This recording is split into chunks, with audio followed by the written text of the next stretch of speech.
أما بعد أعوذ بالله من الشيطان الرجيم بسم الله الرحمن الرحيم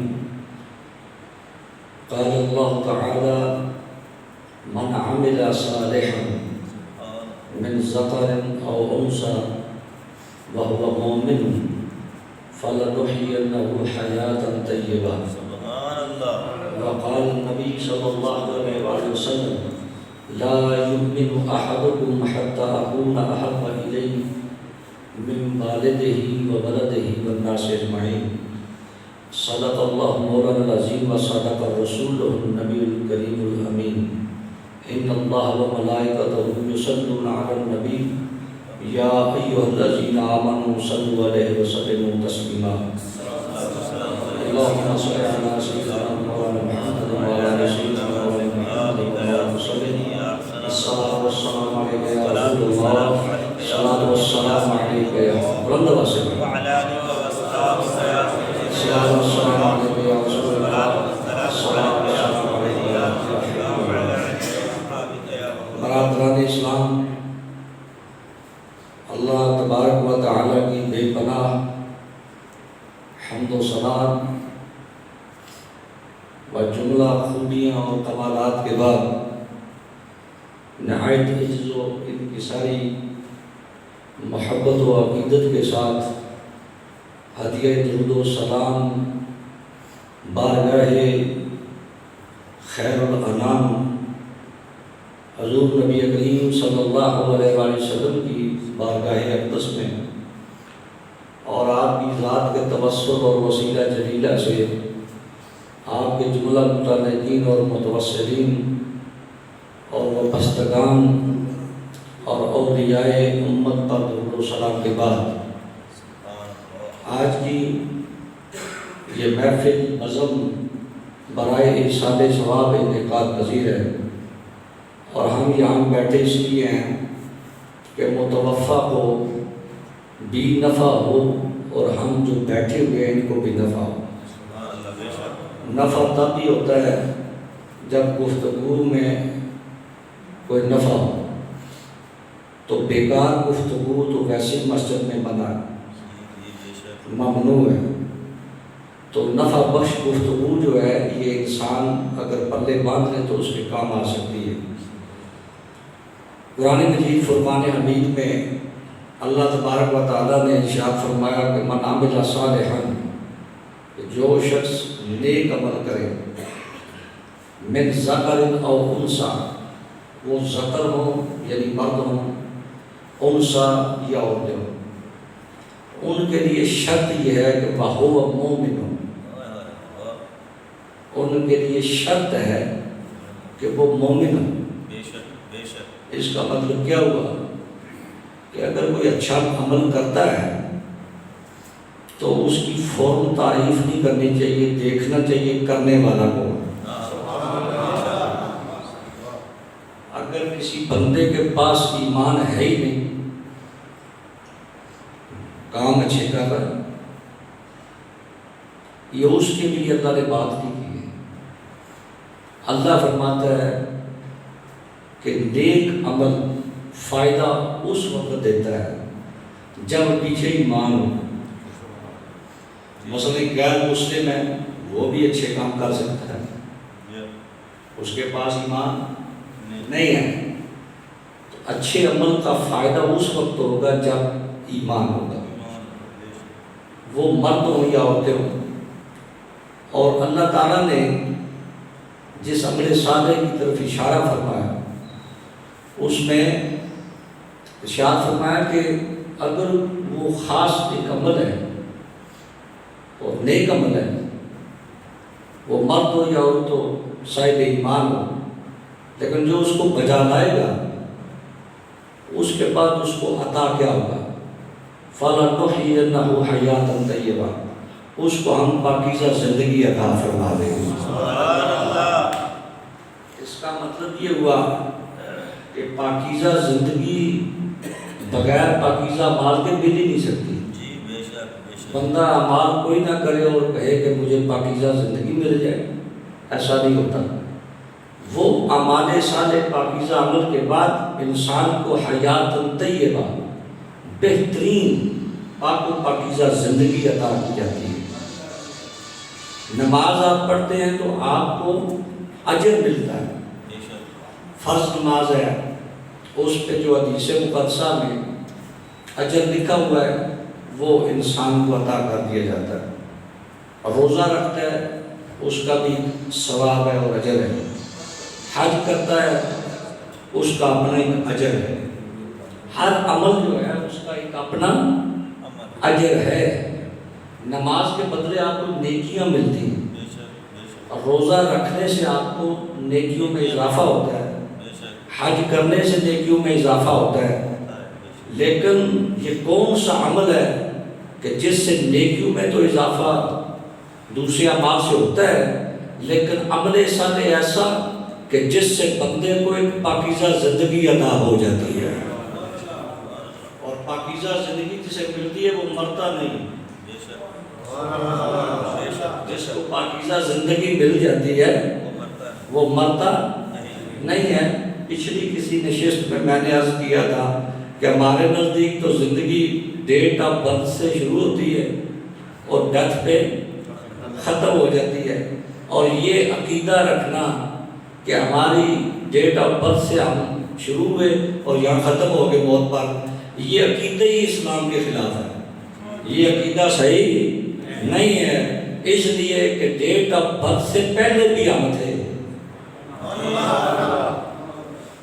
یہ بات تب سمجھ میں آئے گی کہ جب آپ جسم سے بات نہ سنیں اور روح سے سنیں، تو ہم پیدائش سے پہلے بھی تھے، بولتے ہیں تھوڑے نہیں بات آ رہی ہے، ہم پہلے بھی تھے، اور مرنے کے بعد یہ نہیں ختم ہو جائیں گے،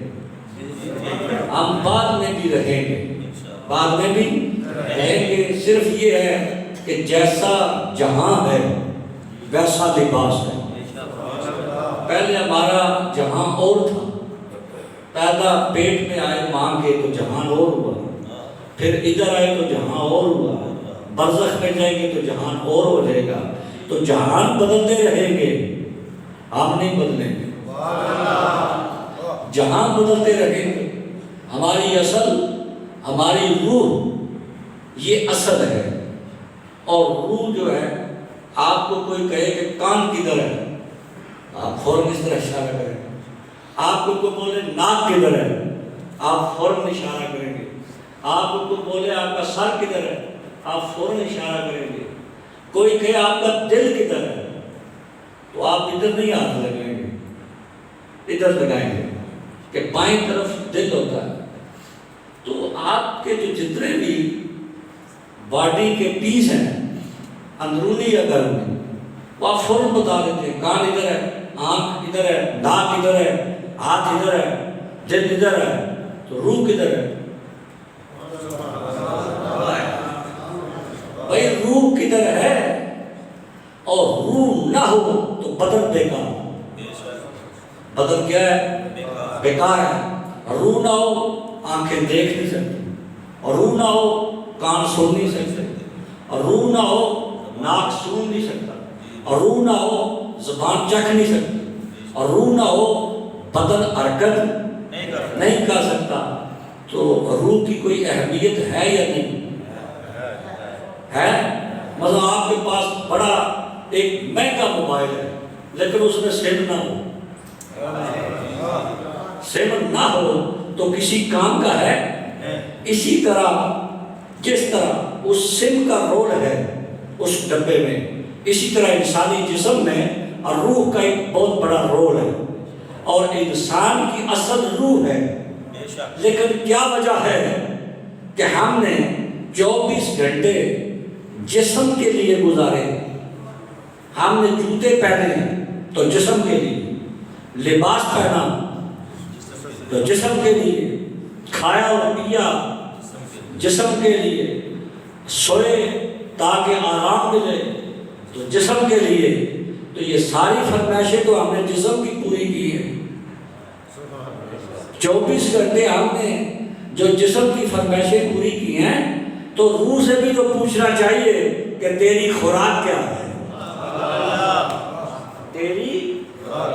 خوراک کیا ہے؟ جسم کی خوراک گندم ہے، جسم کی خوراک پانی ہے، جسم کی خوراک مختلف خورد و نوش کی چیزیں ہیں، لیکن روح کی خوراک کیا ہے؟ اور روح کی خوراک اللہ تعالیٰ کی اور اس کے پیارے محبوب کی معرفت کا نام ہے۔ اللہ کی معرفت،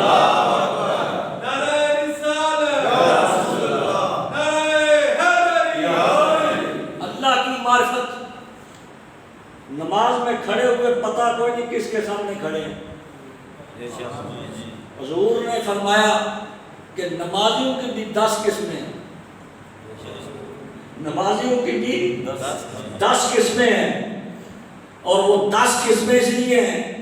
کہ کسی کو 10واں حصہ نصیب ہے، کسی کو 9واں حصہ نصیب ہے، کسی کو 8واں حصہ نصیب ہے، کسی کو 7واں حصہ نصیب ہے، اور کسی کو 5واں اور 6واں حصہ نصیب ہے، کسی کو 4تھا اور 3را حصہ نصیب ہے۔ صحابہ نے پوچھا یا رسول اللہ کہ یہ مطلب کیا اس بات کا؟ فرمایا کہ انسان نماز میں جب کھڑا ہوتا ہے تو اس کا صرف وہ حصہ قبول ہوتا ہے جس میں حضور قلب ہو، جس میں حضور قلب ہو۔ وہ جتنا حصہ حضور قلب میں گزرا ہے وہ اصل میں وہ حصہ اللہ کے ہاں پہنچتا ہے۔ حضور نے فرمایا میری امت میں کچھ ایسے نمازی بھی ہیں کہ جن کی صلاۃ کاملہ، جن کی نماز ایسی مکمل ہے کہ اول سے لے کر آخر تک وہ ساری کی ساری نماز حضور قلب میں ہے، حضور قلب میں ہے۔ تو اسی طرح نمازیوں کے سٹیجز ہیں، تو جتنی یہ تربیت ہوگی، حضور نے کلیہ بتایا، فرمایا کہ جب نماز میں کھڑے ہو جاؤ تو 2 خیالوں میں سے ایک خیال رکھو، یا تو یہ خیال رکھو کہ میں رب کو دیکھ رہا ہوں، میں رب کو دیکھ رہا ہوں، اور اگر یہ نہیں تو یہ خیال رکھو کہ رب مجھے دیکھے گا۔ اب بہت سارے لوگ کہتے ہیں کہ وسواس بڑے آتے ہیں، نماز خطرات بڑے لائق ہوتے ہیں، خیالات بڑے گھیر لیتے ہیں۔ تو اگر اس کلیے پر عمل ہو کہ نماز میں کھڑے ہو کر 2 تصوروں میں ایک تصور پتہ رکھ دے کہ یا تو میں دیکھ رہا ہوں یا رب مجھے دیکھ رہا ہے، تو سوال ہی پیدا نہیں ہوتا کہ انسان کو خیالات نہ چھوڑے، چھوڑ جاتے ہیں خیالات۔ تو اس لیے، اور روح ایک اصل چیز ہے، یہ روح ہماری پیدائش سے پہلے بھی تھی، جن کی آگے بولیں جسم سے آنے سے پہلے بھی یہ روح پہلے تھی، یہ بعد میں بھی رہے گی، اور روح کو تو موت ہے ہی نہیں۔ اگر روح کو موت ہوتی تو رب موت میں روح کا ذکر فرماتا، لیکن رب نے روح کا ذکر نہیں کیا۔ فرمایا کل نفس ذائقۃ الموت، موت کا جو ذائقہ ہے تو روح کے لیے نہیں ہے، وہ نفس کے لیے ہے، کیونکہ اس کو بڑی عادت ہے چکھنے کی۔ توجہ ہے کوئی نہیں؟ یہ ہر وقت چکھتا رہتا ہے، یہ نفس کی خواہش تقاضا کرتی ہے یہ چیز کھانی چاہیے، یہ چیز کھانی چاہیے۔ اسی لیے جو موت کا ذکر اور اس کے ذائقے کا ذکر کیا تو نفس کا ذکر کیا، اور نفس ایک ایسی چیز ہے کہ جس نے 2 چیزوں کو جمع کیا، 2 چیزوں کو جمع کیا، ایک روح کو، دوسرا جسم کو۔ اگر درمیان